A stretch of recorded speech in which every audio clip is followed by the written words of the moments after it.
I'm back. This is the quiz review video for section 3.5, number of solutions. I thought that this was kind of a difficult concept, so I wanted to do a little bit of extra practice problems with you so that you will do really well on the quiz tomorrow. Okay, I just want to go back. We had already talked about this. This section, we are looking at equations that have one solution, have infinite solutions, or have no solutions. All right. One solution, you'll know a one solution problem because the variable terms are different. All right. If the variable terms are different, it has one solution and you can solve for x. Infinite solutions results in a true statement or an equation where the left and the right side are identical. Okay. If the left and right side match perfectly, the variable terms and the constants are the same, any number will work. Therefore, that will have infinite solutions. Now, the thing you got to watch for is if the variable terms are the same, but the constants are not, then that will have no solution. Okay? So I've got 10 problems here for you, and we're going to work through these and figure out. Now, what this is going to look like on the quiz, it's going to be multiple choice. One will say no solution, one will say infinite solutions, and then the other two choices will be numbers, okay, like x equals something or other. And you will have to choose. I'm not going to have you create equations that have no solution or infinite solutions. I couldn't figure out how to do that on Reveal. All right, so here, let's just get started. I'm only going to have you distributing on one side too. I don't want to make these too hard. Okay, we have to distribute first to figure out if the left and right sides match. All right, so we have negative 17 plus 4p. The left side is already completely reduced. On the right, negative 4 times 5 is negative 20. And negative 4 times negative p is positive 4p. So in this case, because the variable terms are the same, but the constants are different, this will have no solution, okay? No solution to this one.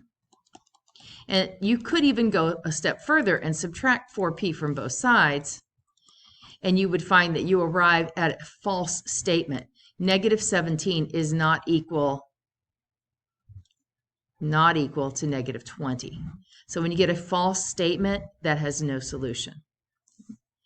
For this one here, we're going to get rid of this parentheses. This negative 2, let me change the color of the ink here.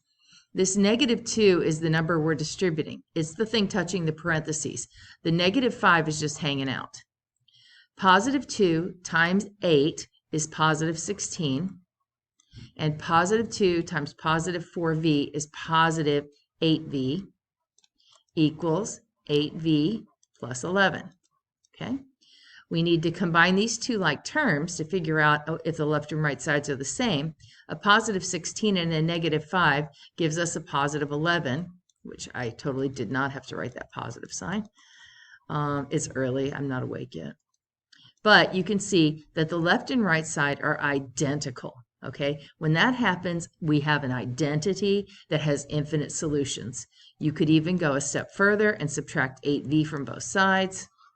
That will give you a true statement, 11 equals 11. Okay, and so this one will have infinite solutions.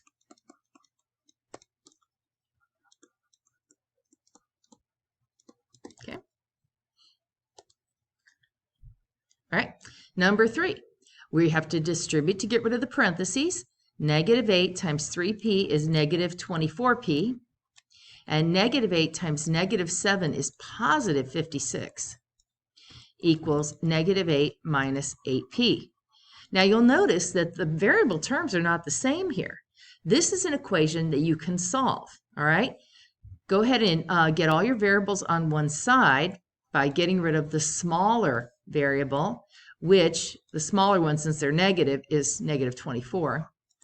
So add 24p to both sides, and that's going to give us 56 on the left, negative 8, and this is going to be plus 16p on the right. Okay. Now we want to get p by itself, so we add 8 to both sides. which gives me 64 equals 16p. And I'm thinking that's 4. Yeah, if you divide both sides by 16, you get 4. So when you have an equation that has one solution, I will want you to go ahead and solve that equation, because the two number answers, I'll probably do like 4p and -4, or I'll do like p equals 4 or p equals -4. And so you're going to have to know what the solution is on that. You know what? I do not like how my face is right on the crack there. Let's put it down here. Okay, that's better. All right, so number 4, we distribute the -8. -8 times n is negative, now what have I done? -8n. -8 times -3 is positive 24, equals 17 minus 8n. Now these are not in the same order, but the variable terms are identical. They're both -8n, all right? And the constants are different.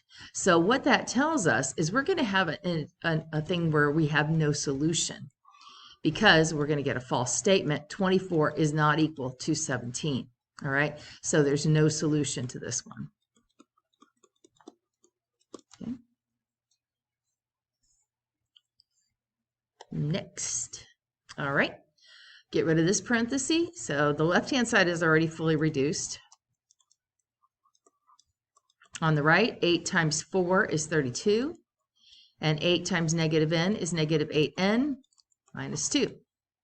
All right, we can combine like terms. We can combine this one and this one, and that gives us -8n plus 30 is equal to 32 minus 2 is 30 minus 8n. Now, even though these are not in the same order, they are identical in value.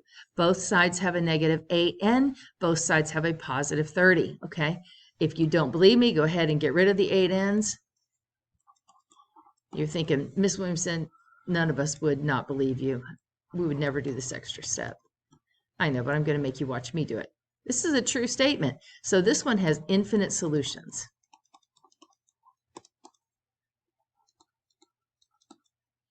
If I could write infinite solutions, you get it. All right, number 6.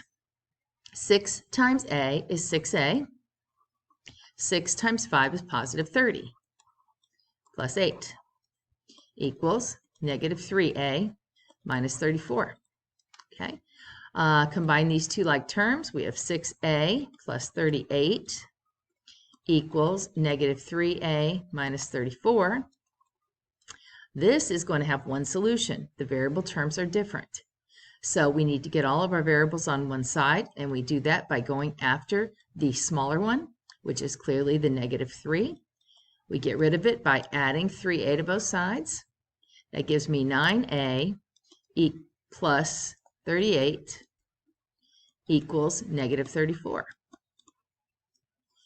Now we can get the 9a by itself by subtracting 38 from both sides. 9a equals, what is that, -72. Okay. And then we divide both sides by 9, and we get a is -8. It is -8.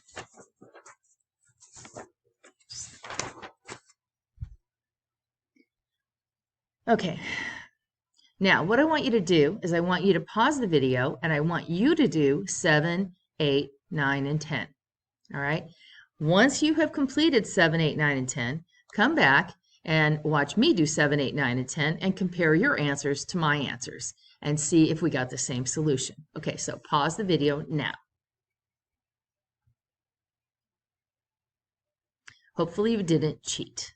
Hopefully you paused the video and did the last 4 problems by yourself. But if you didn't, I won't have any way of knowing. You only hurt yourself. Okay, 7. You would have multiplied -3 times n and got -3n. And -3 times positive 2 and got -6. On the right-hand side, you would have -3n plus 2. Clearly, we have the same variable term. So adding 3n to both sides, you end up with a false statement of -6 equals 2. Negative 6 does not equal 2. This has no solution. Okay. Number 8, the left-hand side is fully reduced. We only distribute the positive 7 here. Positive 7 times 1 is positive 7, and positive 7 times negative b is negative 7b. We need to combine like terms. 5 plus 7 is 12. And we can see that the left and the right sides are identical. We could go an extra step and go ahead and add 7b to both sides, but we arrive at a true statement, 12 equals 12, which means this has infinite solutions.